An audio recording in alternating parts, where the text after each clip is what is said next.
What is that energy that you brought? Why? What's going on, dude?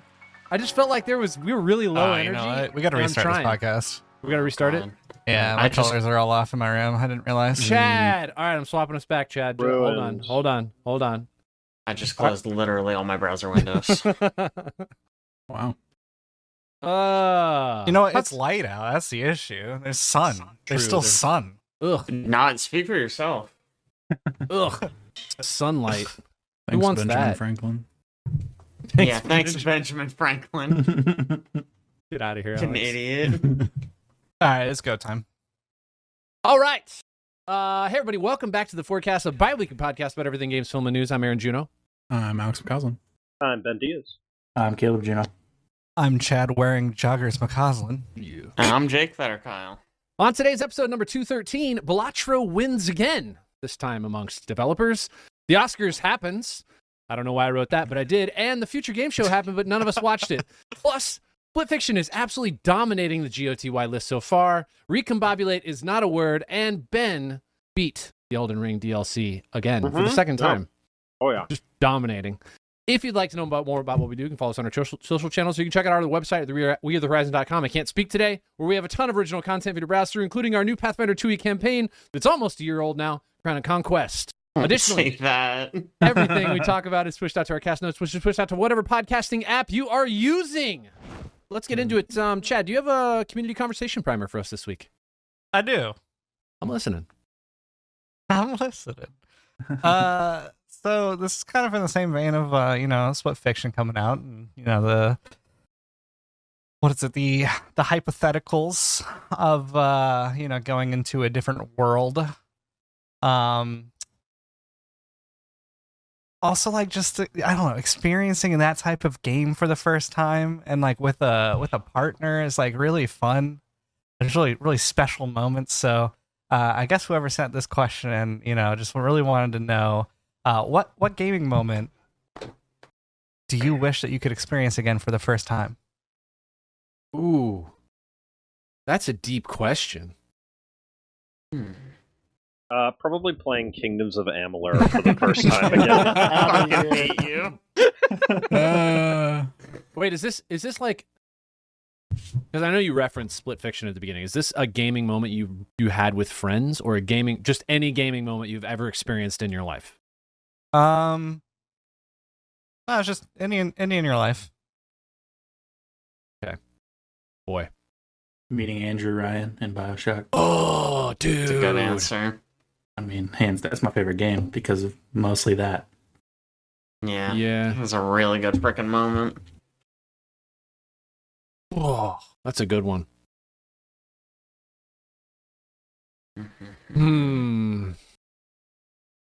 Gaming, best moment. That's so tough. I mean, I think I gotta say, the ending of Doki Doki Literature Club. Yeah, that one too. Getting to experience that one totally blind again. That is moment really or- up there. Was it moment or experience? Either. Yeah. I'm gonna That one's take kind of this. more of a... I'm gonna take this a different direction, in that some of the fondest memories of like early gaming for me was like old school getting on and playing RuneScape with people for the the really early intro. You get on, you're talking with people, and like you're trading stuff. It was a big deal for me at the time, and it was a really fun game, and it was really interesting. It was just so wildly different from anything I'd done before, and that might be my pick, legitimately. Man, this is tough. I think for me, it was playing. How do I describe this? We built a stage and we played Guitar Hero with a group of 4 people in front of 30 people inside of my house when I was in college, and people rotated out during songs, and it was like an actual concert. It was just an incredible experience. Aaron, That sounds sick. I need to get you to come up for MagFest sometime, because they bring a copy of Rock Band and project it on the wall in one of the like main event rooms, and just people cycle through. It's great.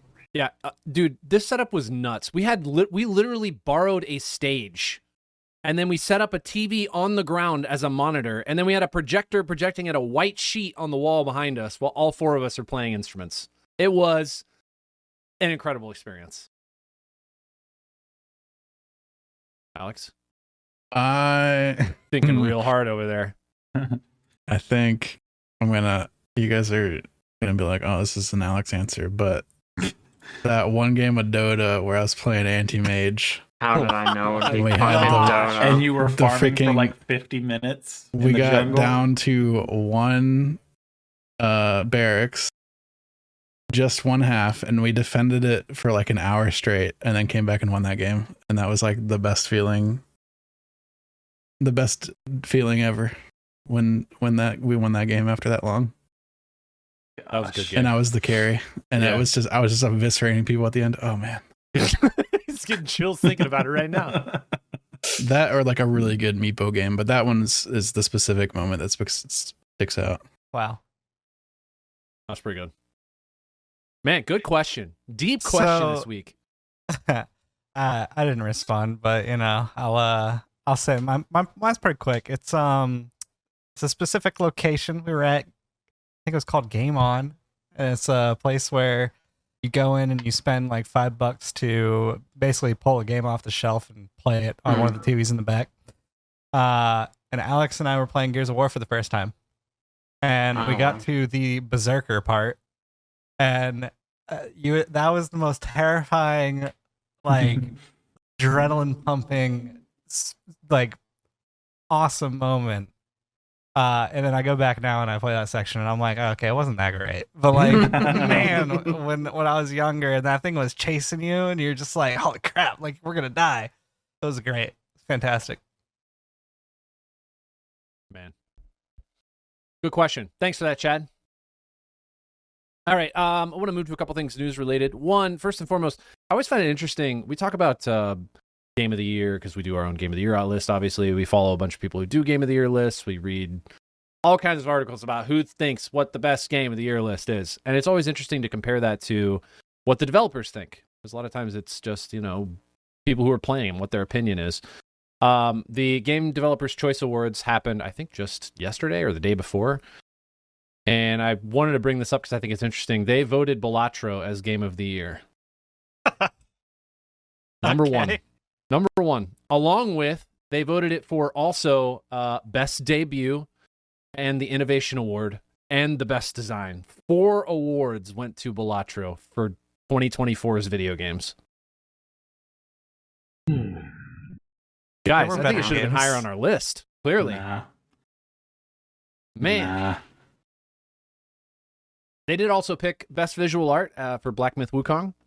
Best Audio was Astrobot. Best Narrative for Metaphor ReFantasio. Social Impact Award was Life is Strange Double Exposure. The Best Tech was Astrobot. The Audience Award went to Final Fantasy VII Rebirth. But still, again, Balatro had 4 awards out of that, out of like 10. I mean, it was good. But not that good. I just think it's like for people that often play deck builders and roguelites, it's kind of uninspired, but like it's Uninspired. like set in a way to get normies to be like, oh yeah, I know poker, and then they're like, oh, there's so many twists on this, that's so cool, and then people are like, this is crazy, how do they do this in a video game? And meanwhile we've been doing stuff very similar for a decade plus with like more depth to it. Sure. I don't know. I just don't like the Balatro is a weird choice. I think compared to their last choices, Baldur's Gate 3, Elden Ring, I guess Inscription 2021 was their Game of the Year. That's another kind of strange. Obviously, it should have been Astrobot. Yeah, Astrobot. Mm-hmm. Yep. Astrobot got tech, huh? Yep. What's the tech award supposed to mean? Doesn't say. Technically, it got an award? award. What is that supposed to mean? Best technology. There's no way. Best technology. Best technology. There's no way it's Astrobot. Is that just because you can flip the little bots off of your controller? It's like, whoop. It's because it uses all the features of the 6-axis is probably it. And then, yeah, when you're flying in, you're like, Adaptive Best triggers. Best Technology Award recognizes the overall excellence of technology in a game, including graphics, programming, artificial intelligence, networking, and physics. AI. That's what it was. That makes sense. That makes sense. Yeah, if Yeah, you're going winners- based off that, it doesn't make sense. Past winners include Tears of the Kingdom, God of War Ragnarok, Ratchet and Clank Rift Apart, Microsoft Flight Simulator, Control, Red Dead Redemption 2, Horizon Zero Dawn. That's a weird category. I don't like. They just randomly pick games for that one, huh? do. They sure do. They just be doing whatever. Like, I kind of like this game, but like, I don't really want to put it in any other category. So this one. I think Hilarious. technically, I think Hellblade 2 is the most impressive game last year. Yeah. That's what I would pick as well. Most Good technically choice. impressive game. Yeah. Yeah, I could take that. Okay, one more thing in news realm. Alex, I don't even know how to intro this, but I'm just going to read it. Video game decompilation and recompilation and recombobulation, Okay, which is not a word. The last part got added by not me. Allegedly, all. it's in your color. Yeah, but whose cursor is that? That's Aaron's cursor at the end of it. My cursor's not at the end of it. It is. Oh, now it's not. What are you talking about? There ain't no cursor. Gosh. We have a frozen Jake now, by the way. Yeah, that's what everyone That's a keeps very telling funny me. picture. Okay. I'm telling you, it has been. I haven't had it open in a browser this whole time. I don't know how it was working ever. There's a browser So- somewhere. Certainly There's is not. a browser. Hey, you didn't No. turn off the camera from last stream. Yeah. It's just been on Man. this for 2 weeks. Okay, so this is an interesting story that happened recently. I got turned on to this by Digital Foundry. They posted a video about the recompilation project for Sonic Unleashed, which is a like Xbox 360 game. It was only ever on Xbox 360, but a team basically took the code and recompiled it and ported it to like C, and now it runs natively on a PC. And you can do additional stuff with that. Like they have like additional graphics menus that they've added to the game and stuff like that, so you can tweak like resolution and like stuff like you would do on a regular PC title. Super cool. It was a 30 frames per second game on Xbox 360, and now it runs at like 200 plus frames perfectly, no problem on a PC with like cool new graphical features. And it's not emulated at all. It's just natively running in Windows. Is it like a good game? I don't know. People that like Sonic think they like that one for some reason. Wait, what's its Okay. name again? I want to look up its Wait, rating. Caleb, are you asking if the game is Unleashed. good or if it's running well? Unleashed If the is game itself is good. Sonic was Unleashed. it worth the port?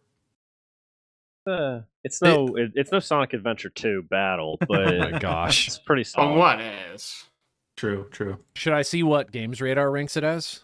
Oh god, yeah. If there's anyone I trust now, it's Games Does it? Radar. Is it the 30th most popular soundtrack of all time? Wow. 3 out of 5 yeah. stars. Half a great game and half a near total disaster. Wow. It was Oh, an yeah. odd choice, I think, that one was one that people worked on, but it got me interested in other games that people have been working on for this. So it's apparently like a kind of recent movement to try to recompile or decompile some of these old games. So like a bunch of the Jack series from PlayStation 2 has been done. Oh. Crash Bandicoot is playable, being worked on. At one point, there was a team doing it for PT from the PS4. Oh, finally. Yeah. But they got shut down by DMCA. PT, famously, the game that got pulled and nobody can play it anymore because they decided they didn't want to make the full game anymore or whatever. Yeah. I don't know. Is that Kojima or Yeah, Hallway Konami game. fired Kojima. yeah? I think Ocarina of Time and like Mario 64 and like a bunch of kind of old Nintendo stuff is the most popular efforts being put into this right now. But I just thought it was really cool. So like traditional emulation to get stuff running on a PC, you use software to emulate the hardware, and then like the actual game's untouched. Then you have decompilation and recompilation. There's two different things. So decompilation, basically they view the compiled code as assembly language, and then they go through it painstakingly and read and understand what each part of it does. No freaking way. And then they write code in C that will compile to the same result. That is disgusting. And then they can take that, which results in like human readable code that's split into like logical files, and the functions and data is all named like appropriately so they can actually utilize it. They can then take that stuff and port it. That seems crazy to me. Recompilation is a very recent thing and is what has been happening to like this Sonic game. They basically skip the requirement for human readability and reproducing it by hand, and they just have a system that reads the code instruction by instruction and then outputs code in another language that reproduces what the instructions do. Oh. And that new code can be ported.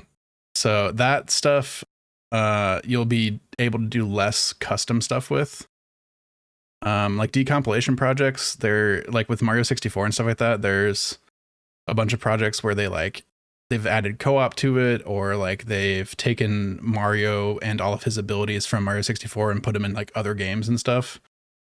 But recompilation is just like a faster way that you could go through and get ports of old games that are locked to systems just ported to PC natively.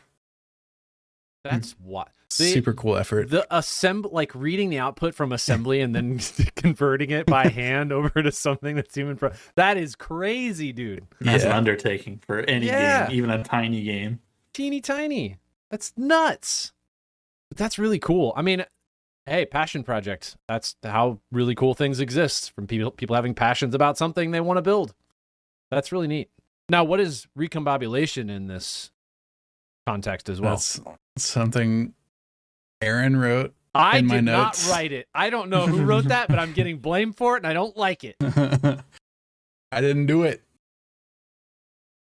Okay, moving on to film. We want to talk about Mickey 17, which is a movie, excuse me, that Alex, Caleb, and Chad and I went and watched. Alex, you want to intro this? Yeah, Can we talk about this? I just thought we didn't have a ton of notes, and also it's the first movie we went and saw in theaters in like forever, so Since Dune 2. maybe worth mentioning. It is You only say it twice? Yeah, you saw it 3 times, right? I was about to say, I think I went 3 times. Maybe. I think you went once by yourself. Maybe, I don't know.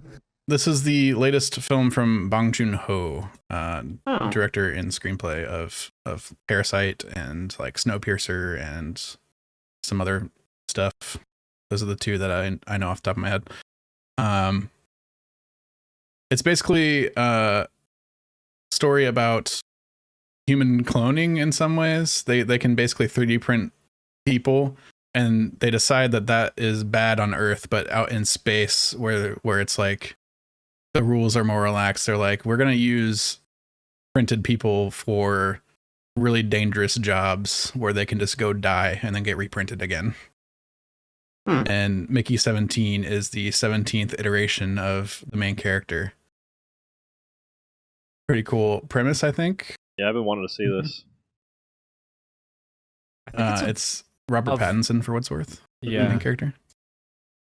I think it's a really interesting take on the complications and the variations, I guess you could say, of if you were to go through some sort of like cloning process in a movie. If somebody wants to present that in a way, most of the time it really feel like it's just here's another exact replica, exact version of the thing you've seen before.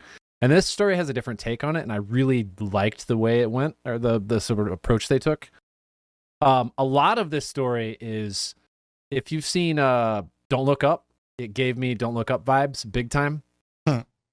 Mark Hamill's character, not Mark Hamill's character, my goodness. Mark Ruffalo. Wow. Thank you. I did that in my head earlier, so Yeah. I know the. Gosh, yeah, his character in this movie is hilarious, and I'm pretty sure he has the largest set of denture teeth in like an insert in his mouth because he cannot even close his lips. He has so much teeth going on in there. It's great.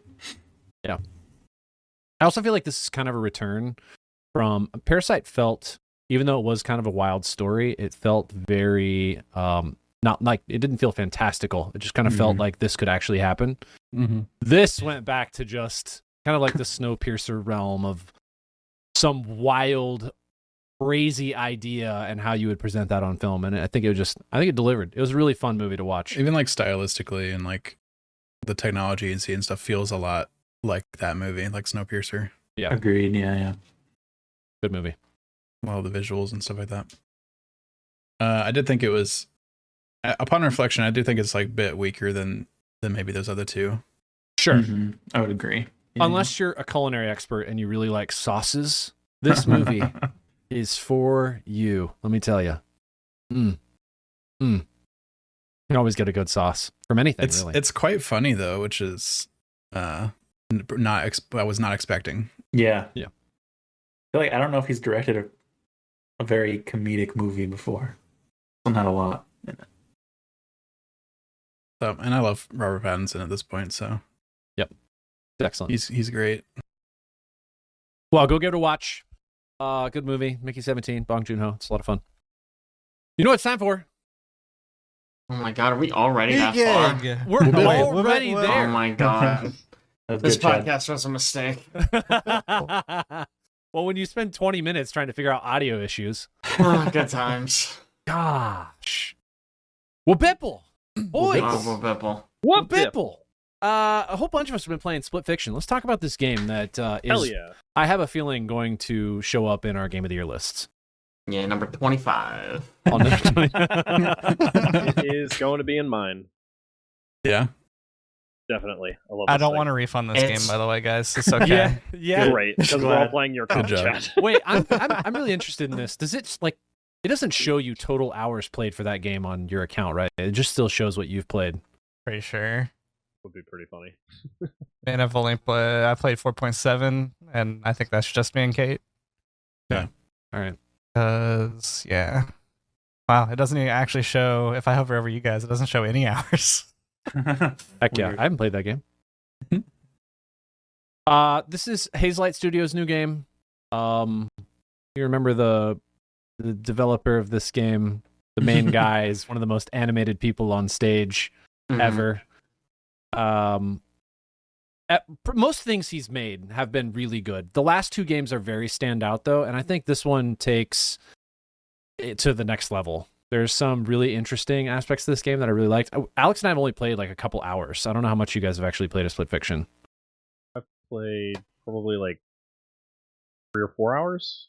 Okay. I think Jake and I are like an hour and a half or something. Yeah, Okay. 100 Like- minutes. I might Okay. be Aaron furthest and I are about right 2 now. though. hours. Other than, I don't know if chat's gotten a lot further. I don't really know how to describe where in the story, because Yeah. it's pretty much spoilers if you just say something. I mean, Man, yeah, I was gonna ask if you guys had gotten to a particular like Don't do it. boss, but Don't do it. Don't I say feel it. like he's played the least. No, wait, you guys said 100 minutes. Yeah, they've definitely played Yeah, at yeah. least.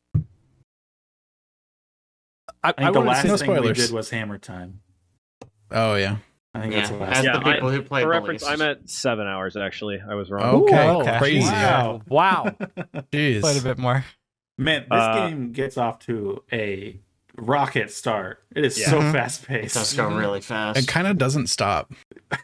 Yep. I had a It- feeling that would be the case. That was like the one thing I said when Aaron and I finished 2 It's hours. great. I was like, there's so many huge set pieces that have already happened. Oh Yeah. yeah, Yeah. it like Like, it just keeps introducing new stuff and new stuff and new stuff. So like it never gets old. But What like I- in a good way. It doesn't overwhelm you with like too much stuff because it keeps like it's not just adding things, it's swapping things. Yeah. No, it's gonna be Like- hard to beat that pig level though. I Bro. don't know how Pig to top level that. is Bro. pretty good. Big the level, pig best level. Pig level is a good level. Maybe not best level. What I really like best about level. what I really like about this is I feel like, from Hazelight's perspective, they took the concept of It Takes Two, which was an incredibly well executed game, and they put it in a story where they could kind of go any direction they wanted. Mm-hmm. And I think that's what makes this game mechanic execute so effectively. Well, it can go two directions. But that covers so much of like just nonfiction. Yeah. I feel like it covers like 50% of non Sci-fi and fantasy. It's like most of it. Well, it's also like it's so cool to see the interactions between the two characters, because one is the fantasy mind and one is the sci-fi mind, and the sci-fi mind's like, yeah, action, and the fantasy mind's like whimsical. Like, it's cool. It's cool to see. It's been very funny because I've been playing through it with Liz, and it's been very funny going through because we definitely almost immediately self-identified with one of the two characters, and they were opposite characters. Yeah. Which is mostly funny because we accidentally picked playing the character that was opposite. Like, I'm playing the fantasy character, but I'm like, man, I get the sci-fi character.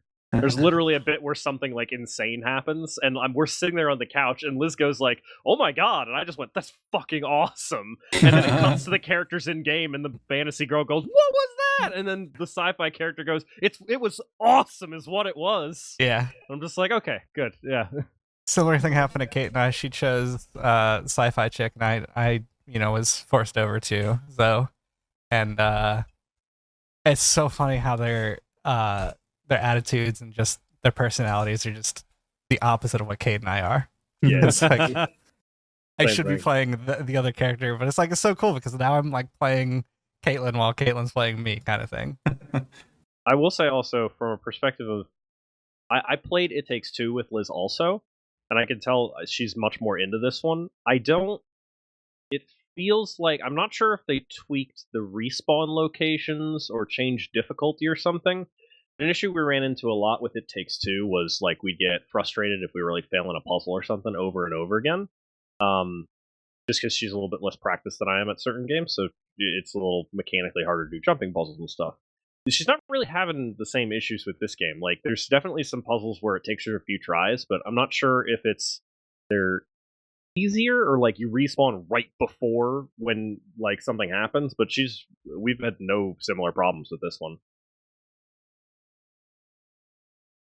Are you guys by chance keeping track of how many times you and your partner have died? Because I have an app, Oh, and I've I been keeping have track not of been. how many times that Alex and I have real. died. It's a scorekeeper, yeah. That's a lot. That's a lot of deaths. That's a lot. I was actually looking at that. I was like, that's not that many.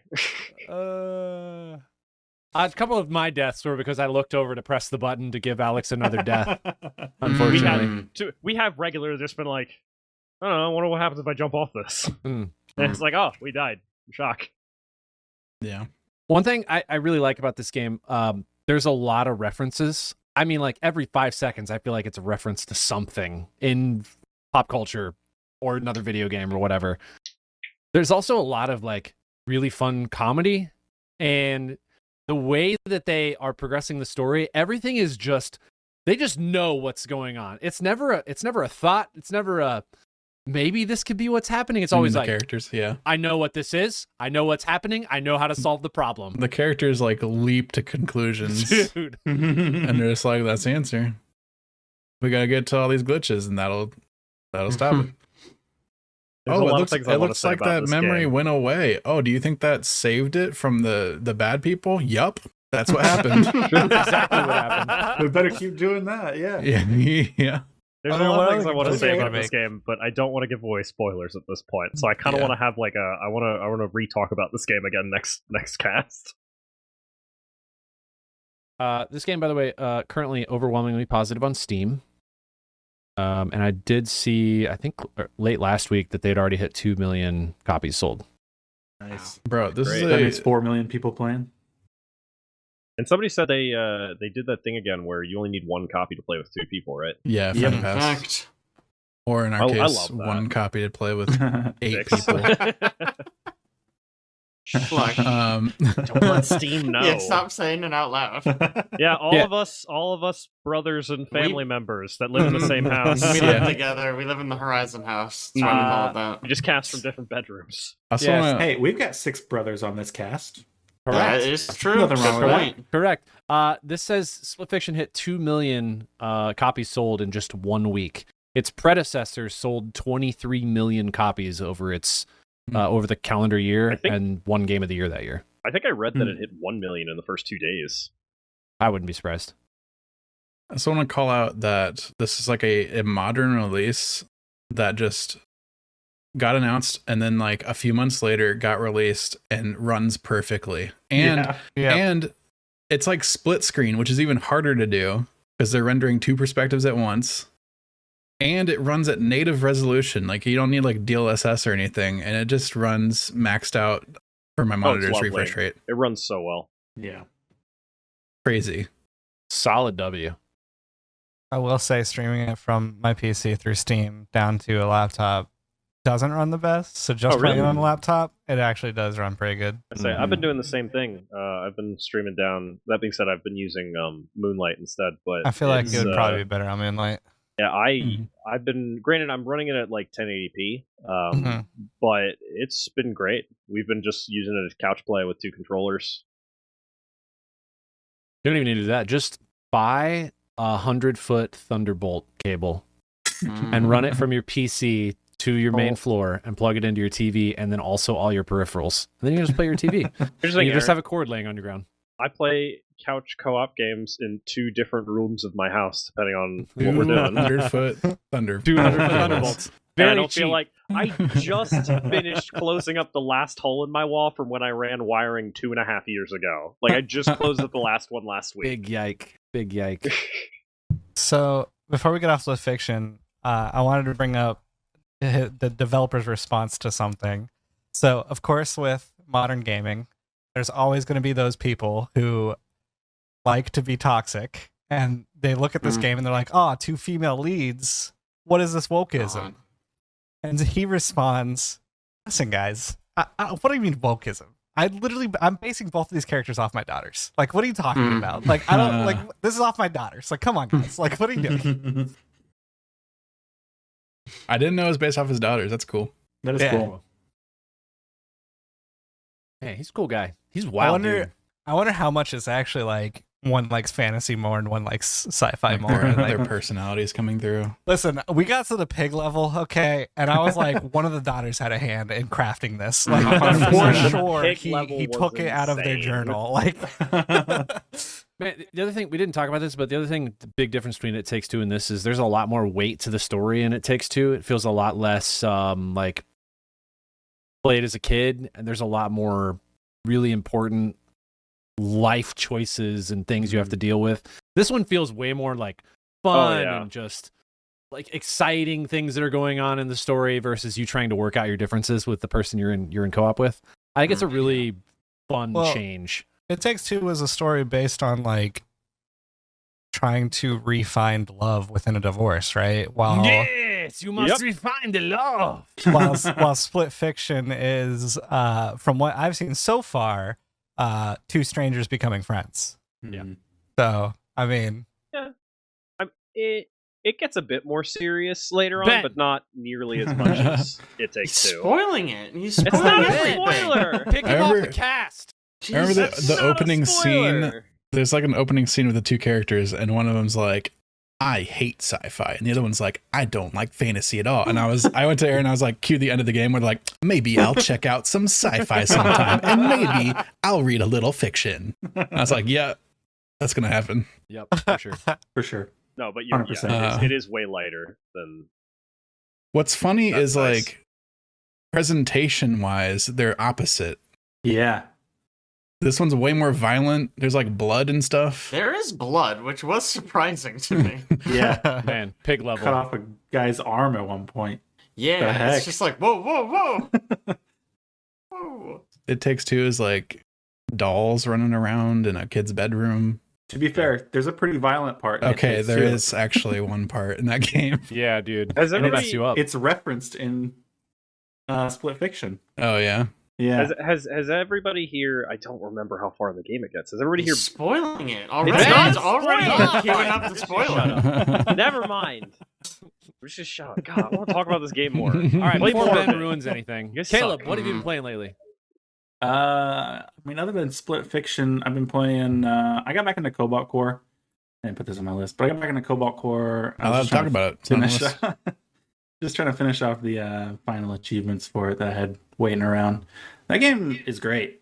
It's like it's a little roguelike where you play as just. It's like FTL, but you play as only the ship and not the people on the ship. If that makes sense. And it's just got really, really fun gameplay. Quite a few ships and crew members you can choose from that change your deck or your deck building aspects. It's great. Otherwise, I've been playing The Rise of the Golden Idol dropped its new DLC, Sins of New... I can't remember the name. No. Sins of New York. You got it. I've only played... Sins of a New Solar Empire. Yes. I've only played like 2 scenarios in it, but it's pretty good so far. I mean, I think their DLC in the past has been great, so Very good. I'm sure the rest of it will be good as well. But you play as one of the detectives from the base game, doing some of their various cases in the past. And it's fun. The game is just great. Really good puzzle, deductive reasoning game. Nice. Jake? Yeah, so other than Split Fiction, I also started playing Tyranny. This is sort of an older CRPG by Oblivion. I'd been playing a bunch of Avowed, and I asked Caleb, I was like, Caleb, I'm feeling like I want to do more RPG stuff. What's like a good one? He was like, Tyranny or that Warhammer 40K. game. Road Yeah, and I Trader. was like, all right, let's hang on. I don't know if I'm ready for Warhammer just yet. So I started playing Tyranny, and that game is really, really fun. The issue I always have with CRPGs is I feel like CRPGs tend to just throw a lot of writing at you. Like, you start it and you just start reading all of these, like, proper nouns. It just gets very overwhelming very fast. And Tyranny has a little bit of that, but it definitely helps that, like, the big things you need to worry about are, like, this one... There's basically 2 factions, and one is super crazy and one is super organized. It's like, okay, I can keep that in my head. Yep. I can keep them different, and they're color-coded. One is blue and one is red. Got it. Red Good guys, guys are and bad crazy. guys. Blue guys... Not even, because you're all bad guys. They're That's all the other bad thing I'm guys. really liking about Tyranny. They're all Right. bad Because you guys. just... You play the villain, and the game's just like, hey, you're the bad guy. Like, listen, you're the bad guy. Like, don't even worry about it. Like, literally, there was a part... I finished, like, the first chapter. It was really short. This first, like... It's almost like a tutorial section. And I end up, like, at the top of this tower, and one of the guys is like, oh, man, we gotta tell our friends at the bottom that we made it all the way up here. And so I took one of our prisoners, handed him a note, and I pushed him off the tower. And I was like, all right, they know now. Good job, everyone. We did it. That's good. It's You should man, definitely yeah. play Rogue Trader after this. This could be a lot of Yeah. in common there. The cool thing about that game is all the proper nouns have dictionary definitions. Correct. True You just that. mouse Yeah. over them, and You there's don't- you dictionary don't- definitions in the definitions for other proper nouns. It's Yeah. crazy. You don't read those. You just ask Abelard to restate Yeah. everything. Abelard, can you explain the plot to me, please? Man, two of the yeah. things I really like about Tyranny, they're like 2 of my favorite things about the game. At the very beginning, there's like a background generation piece where you pick all the choices that your character made In the past. before the game. And a lot of them have like real impacts in game that are quite important. And I think it's so cool. It's one of the best I've seen of like Yeah. building It a is. background for a character. It's very nice. The nice thing about a CRPG, right, because it's so text-based, I feel like it's a lot easier for them to have, like, your choices come up. You know what I mean? Like, Yeah. so in my backstory, I basically tricked a queen into dueling me, and it kicked her ass. And so everyone in the first area was calling me Queenslayer, which is really easy when you're just find replace text, rather than, okay, voice actor, we need you to read this 100 different ways in case they Yeah. killed the queen, the king, or they didn't do any of those things. And it's just like, you know. But it makes it feel a lot cool when it's like, oh my god, Queenslayer. I'm part of this world. They remember that I did this thing. Mm-hmm. It's very cool. The other thing I particularly like is none of the companions you get are classes you can play as. They all have their specific own abilities. Oh, that's and cool. Stuff. It makes them a lot more interesting, I think. Huh. And it means you're not, oh gosh darn it, I was gonna be a tank, but now I have a tank who has the exact same abilities as me. Yeah. Only he's better. Or whatever, The worst is when you like build a character and then you meet a companion. You're like, this is my favorite companion, like personality wise, but they're your exact build. And it's like, well, I just can't bring them now. Yeah, they gotta sit in the corner. I mean, there is still some of that. Like, if you built a tank, there is a tanky companion. That's true, yeah. That is true. Or, like, if you wanted to dual wield, there's a dual wielding companion. Or if you're a maniac and you built a healer as the main character in a CRPG. Can you imagine that? Oh my gosh. Who would do that? You don't even like these games. I did that in Why? the first Dragon Age. I just played a healer. They always give you a healer. Yeah, I didn't use her. Fun. God. Jesus fucking Christ. I did healing and support buffs, and I let my AI kill That's everything. What you do. It was cool. Why? People. They give you healers, guys. It was very fun. You're ridiculous. Tyranny, if I remember correctly, is also like relatively short compared to other CRPGs, right? It is. It's one of the main reasons I picked up. I think it's 20 hours versus Rogue Trader is like 60. That's selling it short. It's probably longer. Well, I have the DLC installed as well, so it's probably even longer. There's probably 60 hours of just reading about proper nouns. in Yeah, Rogue that Trader. is almost certainly true. The other thing I wanted to mention about Tyranny, last thing, is the magic system. I actually think the magic system is really cool. If you're going to play this game, you should play a little bit of Wizard. You can multi-class really easily, Like a healing but you should do at least a little bit of magic. What'd you say? like a healing wizard. Yeah, I mean, I guess you could do a healing wizard. What's cool about it is rather than being like, okay, here is the healing spell, here is the fire spell, you get like, it has like a magic crafting system. So you have magical elements, you have magical shapes, and then you have like bonuses you can put on that. So you can have like a fire cone, or you can have a healing cone, or a ranged ice spell. And so you can basically like mix and match your type of magic with your shape of magic to make your own custom spells. And then you can add like certain effects to it. Like, oh, I want to just boost the damage of this one. So I'll add like a strengthening accent, which just makes it hit a little bit harder. Or there's one where when I do ice damage, it also does a fire effect. That's really, really cool. And you can basically, the more effects you add to it, the higher your magic skill needs to be to cast it. So if you're just really, really good at magic, you can add like a bunch of different effects to your spell. It's really cool. I really liked it. It took me a long time to figure out how the fuck it worked, which was not great. Literally, I messaged Caleb because I had picked up a bunch of different spell shapes and spell accents, but I didn't realize I had to like use them from my inventory. They were just like pieces of paper that I like had in my inventory, but I had to like right click on them and use them to actually add them to my like repertoire of shit. Which is weird. Just when I pick it up, skip just that put it step. in. Just put it in. Whatever. I can't assign it without the right skills anyway, so like why are you wasting my goddamn time? What if you want to sell it, Jake? Gosh. Why would I want to sell it? What? Whatever. It's a really fun game. I am very much looking forward to playing more of it. I'm curious how the graphics hold up because this is the old game. I want to say it was like 2016 or something around there. I mean, it doesn't look good, but it's a CRPG. I'm not really playing it to be a looker. You know, I don't think I've ever played a CRPG and been. I mean, I guess Disco Elysium looks stunning, but that's because that's a style thing, not a graphical fidelity thing. To be fair, I don't think Tyranny's style is particularly interesting. No, it is very fine. It's okay. Not stunning, but it gets the job done. Nice. Man, I'm really glad you're enjoying it because I love that game. Yeah, no, I'm surprised because at first I was like, I don't know if this is gonna work, but you know what really helped? Figuring out that I could cast different types of spells. When all of my casters had to run into melee to cast their spells, I was like, this kind of sucks. This is kind of stupid. Yeah. But you know, Ben. Mostly I've just been playing Split Fiction. The only other thing is I played a little bit for the first time of this brand new game called Tiny Tina's Wonderland. No. It's an older one I've been wanting to play for a while. Jake and I played a bit of it. Kevin. Wow. Okay. He made it. He made the cut. He gets in. He gets in.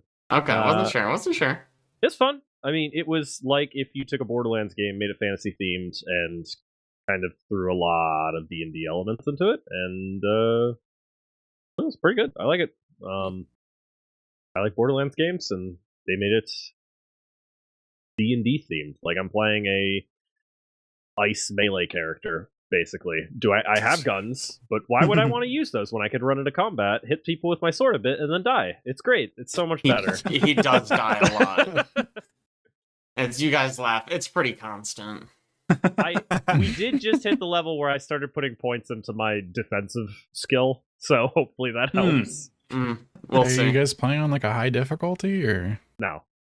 Oh, Listen. okay. This is what happens when he doesn't to be play honest, a healer. it's mostly that my build should not be doing melee until higher level, but I choose to anyways. What I should be doing is just sitting back and shooting people still, for now, but it's fun. Yeah. Enjoying it. I'll play some more of it. Yeah, I've also been enjoying it more than I thought I would. I feel like this game didn't get a very kind reception when it came out. Not sure why. It's very charming. Will Arnett is the voice of the main antagonist. And Andy Samberg is the voice of one of the side characters, as is Wanda Sykes. Oh, yeah. Just great acting there. I will say, the one thing I've noticed, I think the build crafting in this is a little less fleshed out than in other Borderlands titles. Yeah, you think? I do, yeah. I would say that your class, the tree you get, is equivalent to one of the character's trees from an older Borderlands game. I think they make up for it by the fact that once we hit a high enough level, you multi-class into a second class. I mean, yeah, maybe that'll make a difference. But I get what it definitely feels like there's less options at the beginning of the game. Yeah. I remember getting to a point where I was like, yeah, now I feel like my character's builds online, and then we rolled credits in that game. Oh, wow. Wow. That is an unfortunate feeling. Yeah. It seems like they want you to do like end game grind in that game at some point, and I'm like, no, that's good. I'm good on that. That's in every game now. Too much. Chad, what have you been playing? Oh boy. I have been playing quite a bit of Call of Duty, actually. Oh boy.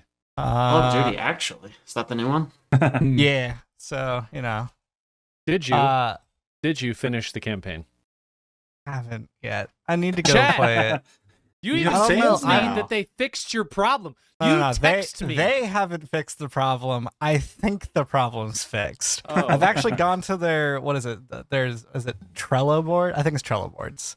I've gone to the Trello board, and it still is sitting there saying investigating. So I don't think they fixed it yet. I think just building a new computer basically has fixed it. Heck yeah. Anyways. So really, the they whole didn't reason- make a mistake. Your computer's just shit, and it caused Yeah. problems. No, I Got it.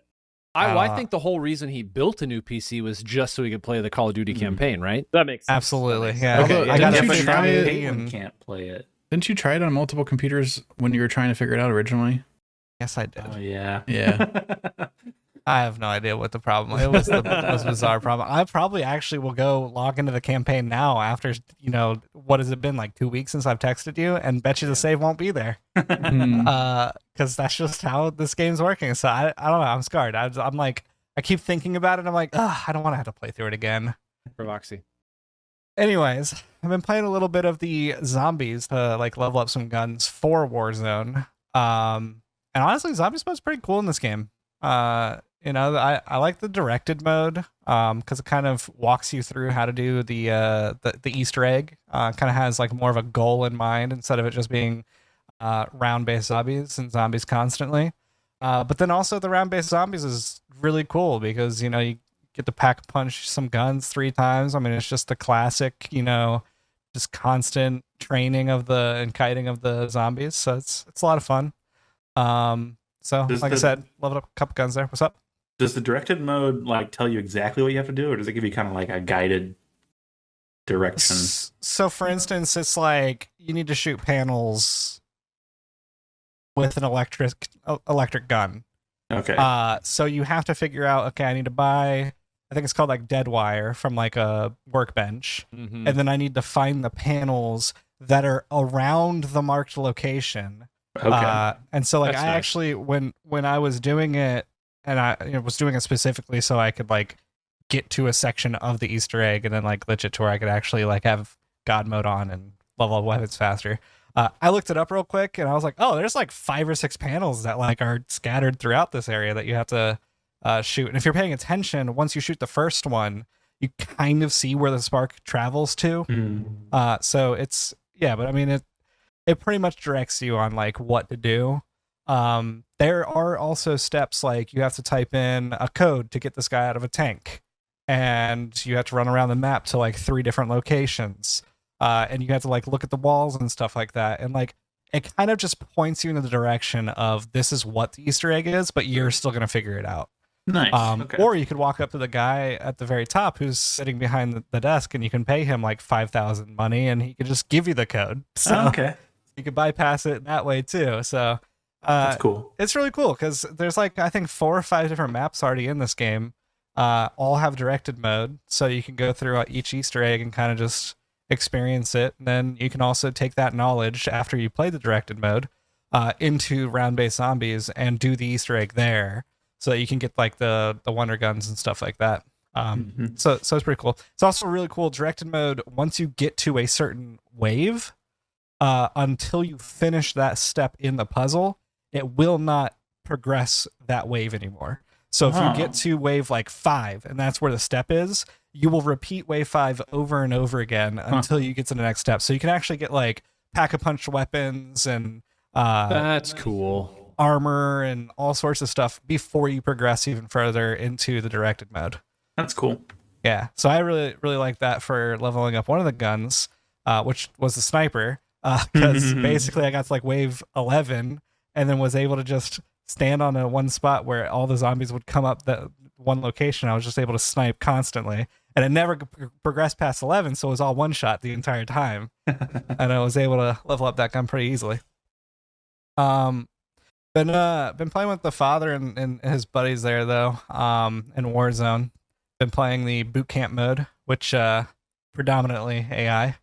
Every once in a while there's a team there. You can kind of tell the AI from the team.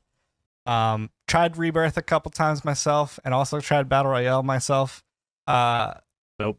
There's just sweats, man. They're too sweaty right now. Sweats and hackers, dude. That's all that's in there. There's You no know, reason to go. I'm curious to see what they do when they release Verdansk here, and I think it's like April 14th or something like that that's coming out. So I'm hoping You that could just one the get player good, Aaron.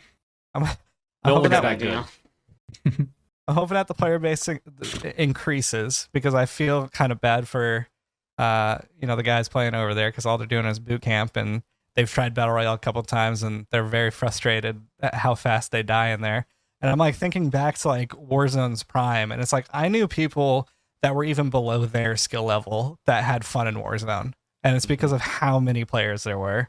The skill-based matchmaking kind of protected them, but like it's basically just everybody my caliber or above that they're versing, regardless of any time that they're playing in Battle Royale. So I was like, just stay in boot camp until Verdansk comes out. Hopefully there's going to be a player base.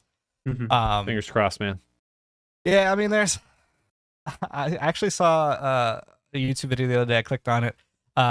Apparently there is a LinkedIn job posting for cheat engine lead that apparently, if you actually look back in the Wayback Machine and stuff like that, they've just never had a cheat engine lead or anybody who's worked like. What is Ricochet? Apparently, Ricochet is an AI developed cheat engine that they basically put all their eggs in that basket, and it was just the AI kind of looked at how a human played, and then it looked at how cheats play, and it kind of just like banned whatever they thought cheats were.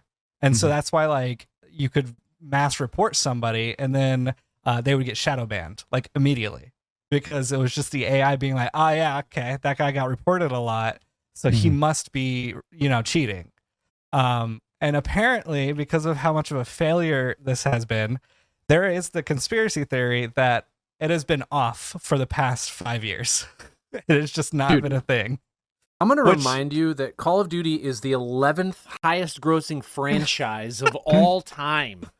And they did that with their anti-cheat? Yeah. No. Also, Ricochet is like kernel level. I don't think it actually is, though. That was like a big to do when they're putting it out. They're like, oh, they're doing the kernel level anti-cheat that other games are doing. So Vanguard or whatever for League of Legends. Yeah, I was about to say, apparently, like, if you look at Riot Games and you look at like Valorant, like that is like kernel level. Like if I click the tray icon when I have that like on my computer, like that anti-cheat is like in that tray, and I have to quit out of it to get it like off of my computer, and then to play Valorant, I have to restart my computer so that it comes back. Yeah, Ricochet it is warns not you like when that. you try to close it that you have to reboot your computer to get it back. Yeah, Ricochet, totally not like that. It is not like that at all. So I don't know what Ricochet was. I don't believe it was kernel level. And I think, honestly, Call of Duty needs to go the kernel level route because it's a fun game. And honestly, like Warzone and stuff is cool. But when you have people 360 or like constantly 360ing, sniping across the map every direction, and you're getting killed by people through walls, it's not a fun experience. No. Nope. Although I will say boot camp, not a lot of cheaters. Hey. It's a lot of AI, so you can tell that they're all bots. But then every once in a while, you fight that team, and you're like, "Hey, that was a good fight," and I know they're not a cheater. Man. Anyways, Meanwhile, that team's like, I bet they were cheating. Yeah. I have been yelled at so many times in boot camp that I'm cheating and I need to stop. Gosh. Man, you need to Like, let me know bruh. when you're playing with your dad. I will go play some boot camp with you. I will. I'll let you know. All right. Second game that I tried out: R period E period P period O period. Heck yes. So proud This of you right game now. is a Lethal Company like. It's actually really creative though. You pretty much get dropped into a building. Little car that you're in gets like crashed into it. It's like a little animation that happens. It's pretty cute. And then you're a bunch of just weird like slinky bot things. Like when you crouch, you get like your torso just disappears into your own body. It's like also like when you're talking, the head like moves, like you can see like it flaps open. So like the prox chat works that way where you're like flapping open constantly. There's monsters all throughout, the little house that you're going through, and you're finding random things like lamps or hourglasses or gems, all breakable. So like if you grab it and then like turn around really fast and your friend's there, gem just explodes and you no longer get that for money that you can extract with. You get a cart that you can bring around, and you can put everything in, and then you can take the cart back to the extraction. What's really cool about this game is it progresses from one extraction in the first level to 2 extractions, 3 extractions, and if you die in those like levels that have multi extractions, if your friend finds your body, he could put you in the cart, put you in the extractor, and you revive with 20 health. So that you're not out for the entire duration and you don't have to like forfeit the run. You can revive your friends and stuff like that. So it's a really fun time. Really cool. There's like different things you could buy, like stun grenades or traps that can actually like kill the monsters. So it's not always running away from them.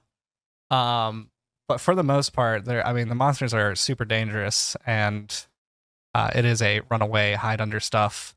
It's also really cool because when you're not expecting to be found underneath like a bench or a bed or something, and the monster finds you and kills you, gives you that little jump scare, kind of nuts. But yeah, it's a fun time. I think it's something that it's 6 players natively. Obviously, it has the Thunderstore and the mods. So it is something that I feel like we should all definitely pick up for the extra live stream. Cool. For sure. I'm on board. Last but not least, Alex. Hey.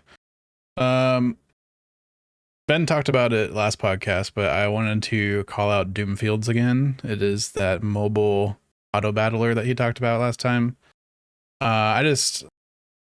He recommended it. I picked it up like the next day, and I've been playing it a whole bunch, and I think it's just like the perfect mobile game. It's great. It's like you play it with one finger. There's no dexterity required. Like it's all menuing and making choices. It still has deep progression and choices, like a full roguelike on like a regular console or PC. Very limited ads for mobile. I mean, like extra guys don't spawn in. Limited ads. It It's has like maybe one ad every like 20 minutes of playing or something like that. yeah, it's very unintrusive. Lets you pick up and play whenever, put it down whenever. Super, super fun. Like class progression and stuff, and just working up the roguelike tree in that. I think it's a good time. And then the other one that I've been putting some time into is Halls of Torment, which I don't know if anybody's ever talked about this on here before, but it's one of those Vampire Survivors likes.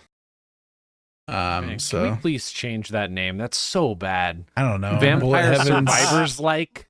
We go through this It's every not- time. It's Bullet not Heaven. actually Bullet what they're Heavens. called We'll anymore. call Bullet Heaven. Bullet Heaven's Heaven. not bad. That's fine. That's a good one. Yeah. Whatever. I like how fun Bullet that is. Heaven. Halls of Torment. It's Maybe just Blevin. Blevin. There it is. That's got to be it, right? Like Ninja the streamer. this one is themed like Diablo 2 basically. That style of graphics, 4x3 play area, that kind of thing. And they introduce a couple of cool new mechanics to the genre, which I think are interesting. So like you hit a boss at some point during your run, and he'll drop a chest that has a piece of gear in it, and you have like a loadout like Diablo style with like chest and boots and rings and all sorts of stuff like that.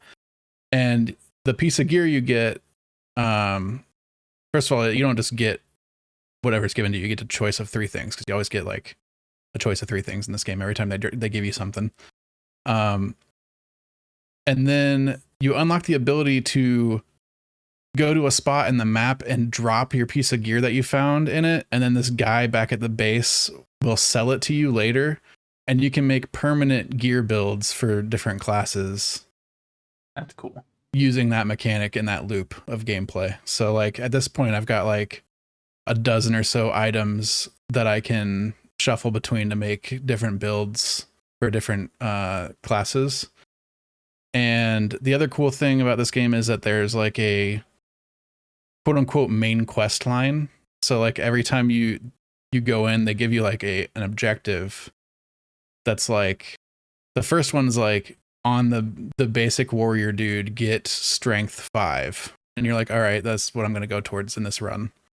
And you do that, and then like the next objective will be like, you got this new talisman, use it to find the herbs in the next level.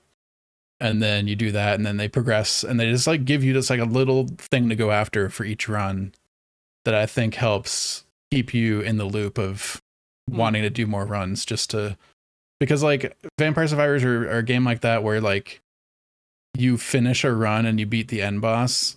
I feel like after you're done with that, you're just like, all right, I guess I'll just like keep on doing that to progress the meta progression of like making my dude more powerful. But after you beat it, it's like, is there a point to go back in? I don't know. And this one, there is a point, because you're trying to get through the quote unquote story. So like over time, you're like rescuing people from the dungeons and like getting new mechanics unlocked and new quests appear. And I just think it's a pretty well done implementation with like a couple of layers added on top. Kind of sounds Hades in that regard, where you get bits of story as you go. Yeah, I guess like way less so than Hades, but like, yeah, similar deal. Boys, I think that's it. Throw one. Well, again, when you spend 20 minutes fixing some audio and, then 40 minutes being angry about how poorly constructed a list is. So bad. It'll was reduce really the total bad. podcast. Yeah. Well, let's go back to that list. Do we That's want to where read we're it back? at. We want to drop it to F. A bad list. For sure. We should let me hold on. Let's just look at it one more time. I would have. No. I would have Must we? continued talking about it as the thing. Here it is. Just to remind you, this is Games Radar's top 25 soundtracks of all time. This is their top 10. Final Fantasy VII at number 10. Journey, Transistor, BioShock Infinite, Kingdom Hearts, Deadly Premonition, Fallout New Vegas, Persona 5. Okay, sure. Undertale, Silent Hill 2. Guys, you think this is a D? I do. Mm, I'm at curious. What is everyone here's number one video game soundtrack? Number one's tough, man. Probably Yeah. Bastion. Hollow Knight. Just Hollow Knight's a really good pick. It's Hollow Rated Knight. on the soundtrack that I go back to and I listen to regularly, it's Bastion. It's not Kingdoms of Bastion's a Amalur really good one. Re-Reckoning. It's not. Unbelievable. Maybe Nier Automata. Phenomenal. I don't know what my number one would be. Me either. It's tough. I will say in recent history, Final Fantasy 16, just because of how just seamless the highs were into the lows. Like you literally get into a fight and it just go like it's a soundtrack. It doesn't even feel like it changes, but like it just goes into that like climax, and it's just like, oh man, and then like the fight is over and it like returns to the low, and it's like, oh man, it's just so good. Yeah, I think for me it's Fallout New Vegas for sure. Yeah. You know, I got them spurs that jingle jangle jingle. So it's The got thing to be is, New Vegas. Hey, you remembered a different one. It when did. we I looked introduced it the up. list, Oh. my first instinct was to say Skyrim. I don't know why. Skyrim's got a good soundtrack, man. Here's the thing: you play the Skyrim soundtrack, and I think everyone goes, "Oh, that's Skyrim." Oh my Yeah, god! right. Of course, Right. I know it. Just because we're not going to do soundtracks next time, I want to read you another real quick list that I found. Oh, yay! This is Rolling Stone's top Oh, 25 wow. best video game soundtracks of all time. Why is it And- always 25? I don't know, but I don't care about the top. All I care about is the top 10. All right, 10. Okay. Burnout 3 Takedown. Huh? All right. Interesting. All right, I 9. don't have any concept. Gran Turismo 2. Okay, so these are They're just in the racing cars. games. these are just actual songs Wait, in wait. a game. Number 8. Brutal Legend. The Jack Black game. Yeah. Yep, Does the have a Jack good Black game. soundtrack. The Yeah, music was good. Number Yeah. 7. The only good part of that game. Man, Grand Theft Auto 5. Okay. They like just driving. picked they like games cars. that have Driving in-game games. radios, though. That doesn't Yeah. count. Yeah. Number 6. Marvel's Guardians of the Galaxy. Oh. Yeah, I mean, again, though, it just That's- has licensed Yeah, music. that's in just it. licensed music again. Number Does 5. that one have Tony Hawk Pro Skater? I don't know. We'll see. Number 5. Hotline Miami. Oh. I mean, That's a good one. banger. That's a good that's choice. a good one. Banger. Yeah. I was gonna Yeah. guess it, but I was like, it's licensed music again. Number 4, not to be outdone, Grand Theft Auto San Andreas. Definitely better. Better than 5. Ridiculous. Okay, good. Okay. Number 3, Life is Strange. Wow. Life is Strange has a great soundtrack, but it is also licensed. It is Again. licensed. Okay, Yep, that's yep, what I was yep, gonna yep. ask because I don't remember. Number 2, 1999's Tony Hawk Pro Skater. There it is. There you go. Let's go. We got Excellent pick. They just like regular popular music. Yeah, And yeah, number yeah. It's one. Rolling Stones. Yeah, Yeah. makes sense, right? And that makes number sense, 1, I guess. of course, everybody knew this was going to be number 1. Grand Theft Auto Vice City. 3 Grand Theft Auto Grand games Theft Auto. in the top 10. See, They so, didn't for even- what it's worth, I could have picked a worst list. All right? You could Yeah. have. I you I could have could've. picked a That's list that was bad. all And that licensed one music. would be It was an a F. bad list. Yeah, Yeah. for sure. All right. This That's one's got a grim. couple good ones on it. All right. So You you got guys a are still D. confident with the D then. Got it. Yeah. Yeah, I Yeah, guess. because Yeah. That puts it in perspective, I guess. Yeah, right. This list at least feels like it tried. You Yep. know what I mean? That list is just like, I don't know, put all Yeah. the Grand Theft Autos I on it. They're was popular. Yeah. That other list moved me from being like, this thing's barely a D to like, this is solidly a D. Okay. All right. Good. All right. I cannot wait for the next list I get for you guys then. All right. Go. Tune back in for the next time. We're going to play some more games, more VGig. Anyway, we'll catch you in 2 weeks. See you next time.